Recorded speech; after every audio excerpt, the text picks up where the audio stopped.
causantes importantes de brotes y pueden causar la neumonía nosocomial. ¿Qué pasa en estos casos? Pues cómo se infectan estos niños de estos virus. Generalmente se producen en los meses invernales, en la época de invierno, y pueden ser porque el personal de salud, ¿no? El personal que trabaja en las unidades de cuidados intensivos, o incluso los familiares que entran a visitar a estos neonatitos que están con cuadros respiratorios, ellos sí pueden contagiar a estos niños, ¿no? Y dentro de estos virus está el sincicial respiratorio, el parainfluenza, el influenza y los adenovirus. Ahora, ¿le tienes un libro? En cuanto a la patogenia, lo primero que tenemos que saber es que los niños, los recién nacidos, se colonizan por microorganismos, colonizan la piel, la orofaringe y el tracto gastrointestinal. Esta colonización es un factor importante para que posteriormente se puedan desarrollar las infecciones en estos niños. Los microorganismos que pueden colonizar a estos niños hospitalizados generalmente son los Staphylococcus aureus, las bacterias gram negativas que pueden ser la Klebsiella pneumoniae, ¿no? La Escherichia coli, y tomando en cuenta los hongos están las cándida, ¿no? ¿Qué factores de riesgo hay para que estos niños, una vez colonizados, puedan tengan altas tasas de colonización? Pues la exposición de antibióticos, ¿no? Exposición de antibióticos de amplio espectro, la presencia de dispositivos permanentes como el mismo tubo endotraqueal, los catéteres, las sondas, como decíamos, ¿no? Y que el personal médico que atiende a estos niños pues no cumpla con medidas de bioseguridad, ¿no? Que ellos sean los que sean los primeros, los principales, las manos del personal de salud es el principal transporte para contagiar a los niños, ¿no?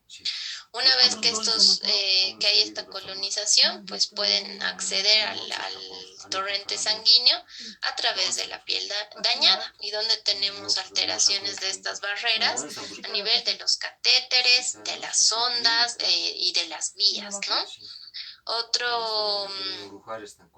Otra colonización importante es la colonización gastrointestinal, ¿no? En el intestino pues sí pueden haber microorganismos que pueden ser incluso invasivos y pueden ocasionar bacteremias, ¿no? Pueden ocasionar bacteremias, salir del intestino y llegar al torrente sanguíneo y causar infección. También la colonización orofaringea, como decíamos, se puede producir una aspiración posterior de las vías respiratorias altas, y al haber una aspiración, pues esto predispone a los neonatos que sí tengan las neumonías. ¿Cuáles son los factores importantes de riesgo de las IAS? La edad gestacional, que sea la prematurez, y el bajo peso al nacer son los factores de riesgo más importantes para las IAS. Como decíamos, dentro de los otros factores de riesgo tenemos el uso prolongado de los catéteres, exposición a antibióticos de amplio espectro, la nutrición parenteral también, y la nutrición parenteral es un factor de riesgo sobre todo para enfermedades micóticas, porque en las nutriciones parenterales tenemos lípidos, aminoácidos, y generalmente a los hongos les gustan los lípidos, ¿no? Entonces esos son factores de riesgo. Vamos a hablar acerca de la infección del torrente sanguíneo, que es asociada a la vía venosa central. Los catéteres venosos centrales, pues, al instalarlos, tienen grandes riesgos, y dentro de estos riesgos, pues, está el riesgo de infección y el riesgo de trombosis. La infección del torrente circulatorio asociado a vía venosa es la IA más frecuente, ¿no? Entonces está en primer lugar. En segundo lugar decíamos que está la neumonía asociada a ventilador, pero en primer lugar está la de torrente circulatorio. ¿Cuál es la importancia que tiene? Tiene una importancia significativa en las unidades de cuidados intensivos neonatales, porque cada episodio llega a tener una mortalidad entre el 4 a 20%, ¿no? Y esto predispone a que los neonatos tengan una estancia hospitalaria prolongada, requieran mayor tiempo ventilación mecánica y este requerimiento de mayor ventilación mecánica pues también los predispone a neumonías, ¿no? Se ha visto que en promedio por episodio de una infección del torrente sanguíneo asociada a catéteres venosos centrales, llega a costar entre $42,609, ¿no? Y la hospitalización de estos niños que pueden salir en pocos días, pues llega a ser 24 días. Fíjense que casi se prolonga al mes, ¿no? 24 días en estos niños, en los neonatitos. Los microorganismos que son más frecuentes, pues tenemos los gram positivos. Los microorganismos gram positivos son los más frecuentes dentro de los que causan infecciones y sepsis nosocomiales. Dentro de estos, los más frecuentes son los estafilococos coagulasa negativos. En segundo lugar están los estafilococos áureos, los enterococos, los estreptococos del grupo B y luego están los gram negativos, ¿no? La Escherichia coli, Klebsiella, pseudomonas y luego están los hongos.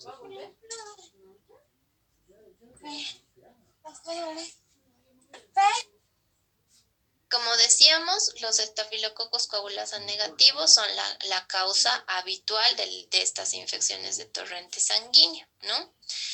¿Qué pasa? Que tenemos que tomar en cuenta nosotros para este abordaje, tomar hemocultivos. Generalmente se toman 2 hemocultivos y si el neonato estamos sospechando que tiene una infección de catéter, se toma hemocultivo del catéter y de las vías y de una toma periférica, ¿no? Esto es súper importante.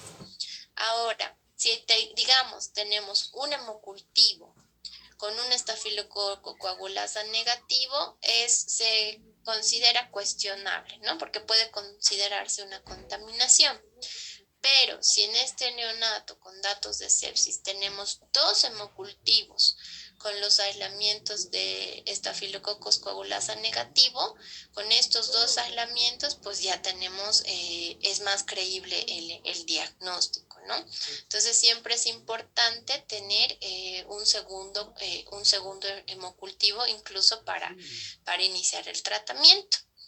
También debemos tener en cuenta y realizar tratamientos dirigidos para los estafilococo áureos, los enterococos y bacilos gram negativos. Como decíamos, las cándidas, los hongos, sí tienen gran importancia en las infecciones del torrente sanguíneo, ¿no? Y esto, generalmente las infecciones por cándida se presentan después de haber usado en el neonatito antibióticos de amplio espectro, ¿no? El uso de antibióticos de amplio espectro los predispone a estos niños de que puedan tener infecciones por cándida.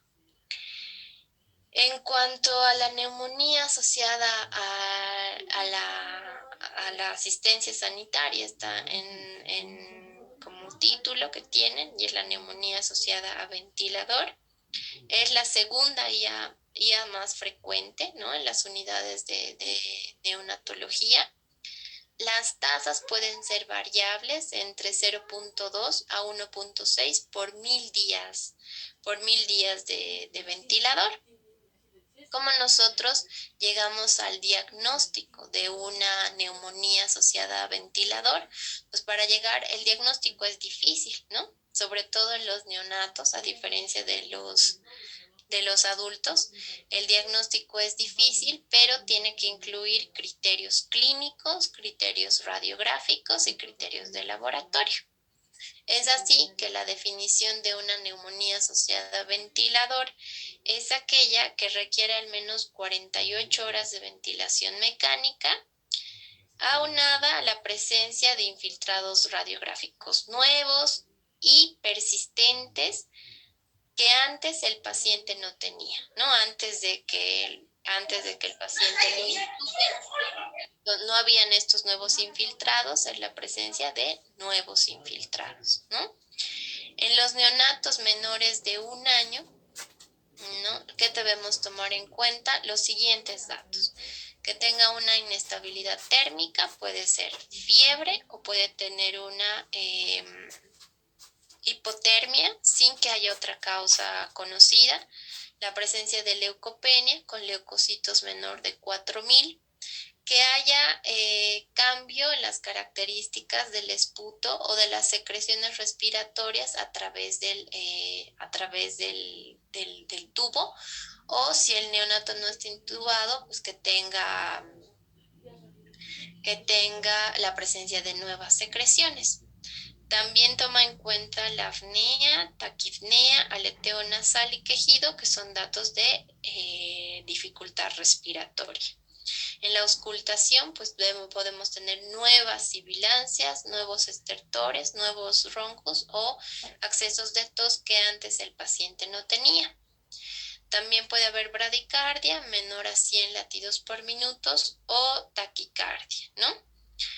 Generalmente, pues en la práctica clínica, ¿no? Lo que también se toma en cuenta es la necesidad de requerimientos de oxígeno, ¿no? Que tengamos mayor necesidad de utilizar oxígeno en estos neonatitos. Los microorganismos que son más frecuentes, pues están los bacilos gram negativos. Es importante el pensar en pseudomonas, los estafilococo aureus y los enterococos, ¿no? También debemos pensar que la fuente de estos microorganismos puede ser la orofaringe del lactante que haya estado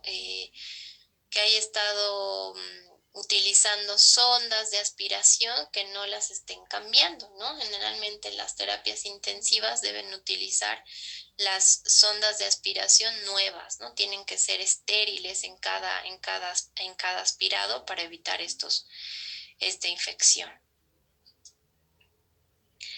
Otra infección que tenemos, pues, son las infecciones de piel y tejidos blandos, ¿no? Estas infecciones de piel son relativamente frecuentes en estos neonatitos. Generalmente surgen por abrasiones, ¿no? Porque la piel es muy frágil de estos niños. Cuando se colocan vías periféricas, por ejemplo, cuando se realizan procedimientos quirúrgicos, ¿no? En estos niños las infecciones de heridas, pues de heridas quirúrgicas son muy frecuentes. El microorganismo que mayormente se encuentra en las infecciones de piel y tejidos blancos es el estafilococo aureus, ¿no? Y hay que tener en cuenta su susceptibilidad, ¿no? Si es un estafilococo aureus sensible a meticilina o si es resistente a meticilina para ver o encaminar el tratamiento antibiótico. También podemos pensar en estos niños microorganismos como los gram negativos y obviamente pensar en infecciones por cándida cuando estos niños han sido sometidos a cirugías abdominales. Pregunta: ¿los factores de riesgo para infección fúngica invasiva son?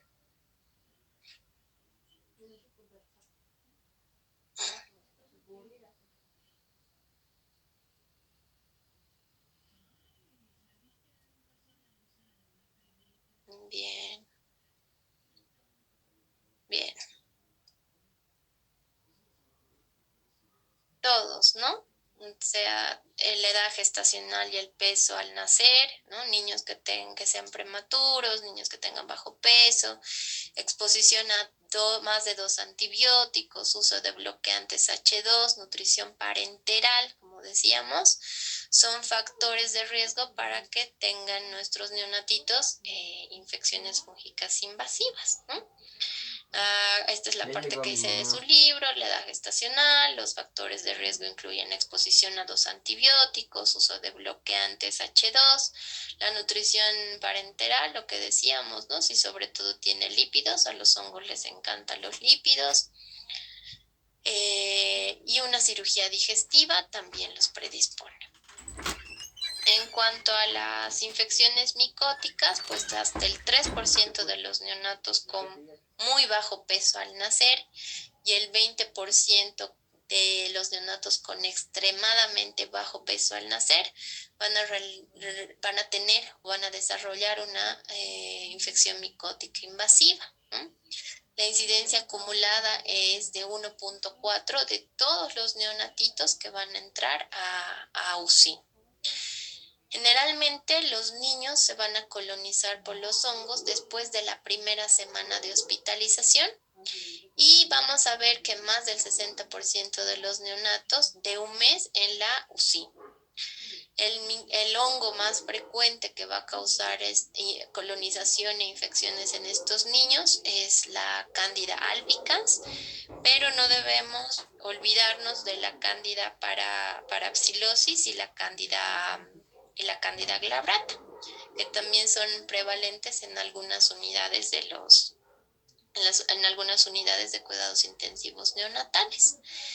La mortalidad de las infecciones micóticas pues es mayor al 20%. Es mayor al 20% y pueden tener anomalías en el desarrollo estos neonatitos. Del desarrollo a lo largo del tiempo, en más del 50% en los neonatos que sobreviven a este tipo de infecciones, ¿no? En cuanto a las infecciones virales, pues las infecciones virales nosocomiales son las que menos atención les damos, ¿no? Generalmente pensamos que son por bacterias u hongos, pero también tienen una gran relevancia en lo que es las infecciones nosocomiales, ¿no? Aproximadamente el 10% de los episodios descritos en UCI se van a deber a los virus. Y los virus más frecuentes pues son el rotavirus, ¿no? En niños que tienen diarreas, virus sincicial respiratorio, el virus de la hepatitis A, los adenovirus y la virus de la influenza, ¿no? Hay que tener en cuenta que no solamente van a afectar cuadros respiratorios altos, sino también van a afectar al tracto gastrointestinal, ¿no? Como los norovirus, los rotavirus, que van a causar también brotes brotes en niños que están hospitalizados. Prevención. Esto es lo más importante, cómo nosotros podemos prevenir estas infecciones nosocomiales. Y la medida que es muy importante, ¿no? A nivel mundial, es la higiene de manos, ¿no? Esta es la medida que ha demostrado en todos los tipos de infecciones nosocomiales, pues salvar vidas, ¿no? Tiene una gran importancia en el control de los brotes intrahospitalarios y tiene una gran importancia en el control de las infecciones asociadas a cuidados de la salud. ¿Qué es importante? Pues se pueden utilizar alcohol, ¿no? Alcohol al 70% que tiene una efectividad casi parecida a la clorhexidina en el momento de que nosotros queremos disminuir la carga bacteriana, ¿no? Pero el alcohol no tiene acción frente a Clostridium difficile, el virus de la hepatitis A, rotavirus, enterovirus y adenovirus.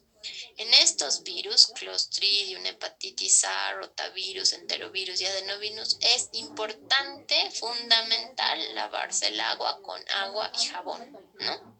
No podemos utilizar el alcohol en este tipo de en pacientes que tienen estas infecciones. Sí debemos utilizar agua y jabón, ¿no? ¿Cuál es el beneficio de utilizar los desinfectantes alcohólicos? Pues que podemos utilizar en menos tiempo, ¿no? En 15 segundos que podemos hacernos los pasos del lavado de manos, ¿no? En la higiene de manos también es importante tomar en cuenta la monitorización entre el equipo del personal de salud para que tengamos grupos en los cuales se puedan hacer controles y se puedan ver medidas eficaces de cumplimiento de la higiene de manos, ¿no? Muchos hospitales, por ejemplo, tienen sus comités de IAS, comités de bioseguridad que toman en cuenta estas medidas, ¿no? Que es súper importante la higiene de manos para evitar las infecciones asociadas a cuidados de la salud. En la prevención de la infección del torrente circulatorio asociada a catéter venoso, pues una medida que es igual de importante es el lavado de manos, ¿no? La higiene de manos es importante en todas las IAS, ¿no? Vamos a tener dos tipos de paquetes, ¿no? Los paquetes que están relacionados con la inserción, en la inserción del catéter, ¿no? Estos paquetes constan de que se tomen medidas de precaución como la higiene de manos, que hay una desinfección cutánea, que tengamos equipos y materiales específicos, que el médico que va a instalar este catéter pues tenga una evaluación del sitio de catéter. Después tenemos que tener unas checklists para ver si se han cumplido todos los pasos y también ver cómo se realiza el procedimiento, ¿no? O sea, si ya no se puede realizar, pues no se puede. Y tenemos los paquetes de medidas de mantenimiento. En estas medidas, pues vamos a tener que tomar en cuenta pues el uso de la técnica aséptica al acceder a esta vía en que vamos a poner el catéter, protocolos de cambios de apósitos, las retiradas precoz del catéter cuando ya no lo estamos utilizando, ¿no? Si el paciente ya no está recibiendo nada por vía intravenosa, pues es mejor retirarle lo más antes posible el catéter, ¿no? Un catéter que no se utiliza hay que retirarlo porque esto lo predispone a infecciones. En este subcuadrito pues están las intervenciones que se deben realizar, ¿no? Realizar la higiene de manos antes y después de cualquier interacción con el catéter. Se deben utilizar batas, guantes, paños, gorras, mascarillas, ¿no? Se debe desinfectar la piel generalmente. Igual se utiliza en nuestro país la clorexidina. Debemos utilizar un apósito transparente semipermeable para cubrir la zona. Esto nos ayuda a ver restos de sangre, ¿no? Si no hay restos de sangre en el sitio de inserción del catéter. Para ver a través de este apósito transparente si no hay estos restos de sangre, ¿no? Si el catéter está flojo, si está sucio, esto también nos sirve, hay que cambiarlo, ¿no? Se debe frotar el punto de acceso con clorexidina durante al menos 15 segundos. Se debe utilizar una técnica aséptica, ¿no? Sin que esté en contacto en el momento de acceder al catéter. Se deben cambiar los equipos de administración con una frecuencia no menor a 96 horas, ¿no? Evitar el uso de antibióticos profilácticos sistémicos para evaluar la inserción del catéter. O sea, si no se cumplen estas medidas, pues a veces les dan antibiótico como que, ay, no, es que le he intentado varias veces en poner el catéter, le iniciaremos nomás antibióticos. No, no es así, ¿no? Generalmente igual se toma en cuenta cuántas veces se intenta poner el catéter. Mientras más veces tardes en poner un catéter, pues el riesgo es mayor. Respecto a la neumonía asociada a ventilador, pues las medidas de prevención generalmente que se tienen hasta ahora se han aplicado más en adultos. Pero lo que se puede hacer es educar al cuidador, la higiene de manos, que es súper importante. Cuando el personal de enfermería realice la aspiración de secreciones, pues utilizar guantes. Es importante sacar al niño, al neonatito, lo más antes posible de la ventilación, ¿no? Y eliminar la condensación del circuito del ventilador, igual son unas medidas que nos ayudan a disminuir este riesgo. Otra medida de prevención que está descrita es la alimentación precoz y la lactancia materna, ¿no? En pediatría es importante reforzar la lactancia materna. Cuando se inicia la alimentación enteral con leche materna en los primeros 2 a 3 días, pues reducimos la tasa de infecciones nosocomiales como de la enterocolitis necrosante, que es una patología que se presenta frecuentemente en los neonatos, ¿no? Los factores buenos que tiene la lactancia materna pues son anticuerpos secretores, la lactoferrina, fagocitos, que esto ayuda a que tengan una microbiota neonatal a estos niños, ¿no? Les ayude a crear su microbiota. Respecto a la profilaxis antimicótica, lo que se utiliza es la administración de fluconazol, ¿no? Se puede administrar de manera profiláctica el fluconazol durante las primeras 6 semanas de vida. Esto hace que se reduzca la colonización micótica y que se produzcan infecciones micóticas invasivas, sobre todo en los neonatos que tienen bajo peso al nacer, es decir, neonatos menos de 1 kilo, ¿no? Tiene otro beneficio en los neonatos, pues es que nos va a disminuir la carga micótica en las unidades de cuidados intensivos.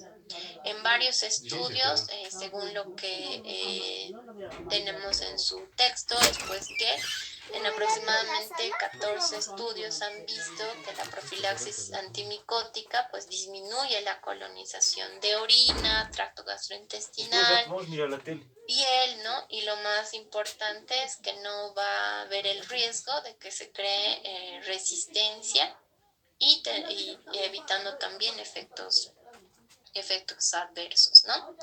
También en otro estudio pues se ha visto que se disminuyen los casos de candidiasis invasiva, ¿no? Evitando incluso las muertes en estos neonatitos. La profilaxis antimicótica también nos sirve para prevenir la colonización y las infecciones invasivas por cándida, ¿no?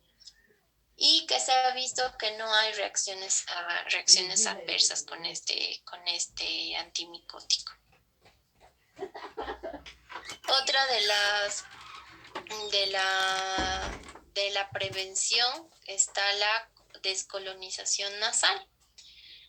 ¿Qué pasa? Que Staphylococcus aureus, como veíamos en el cuadrito, es la segunda causa más frecuente de guías en las unidades neonatales, ¿no?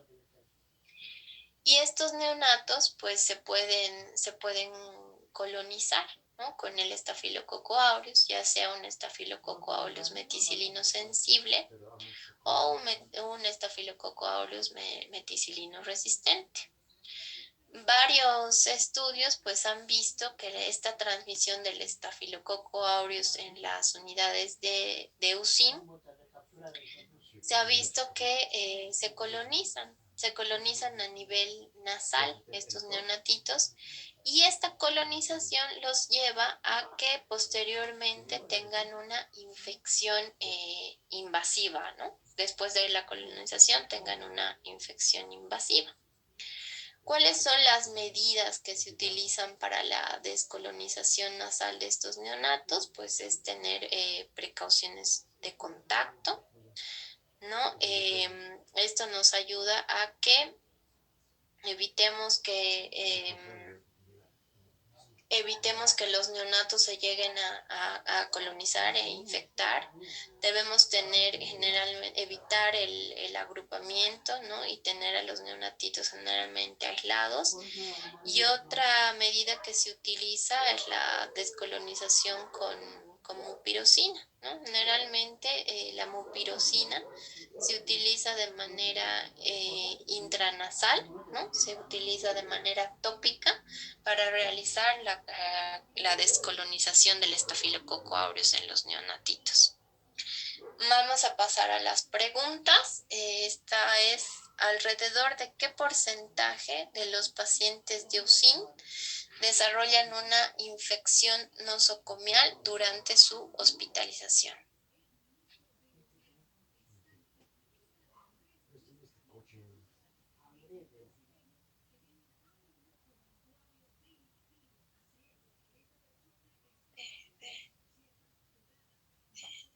Súper. El 11%. ¿No? Habíamos dicho que alrededor del 11% de los niños de UCIN van a desarrollar una infección nosocomial durante la hospitalización, ¿no? Siguiente pregunta. Esta ya se las he puesto, pero está. ¿La neumonía asociada a ventilador supone alrededor de qué porcentaje de las IAs?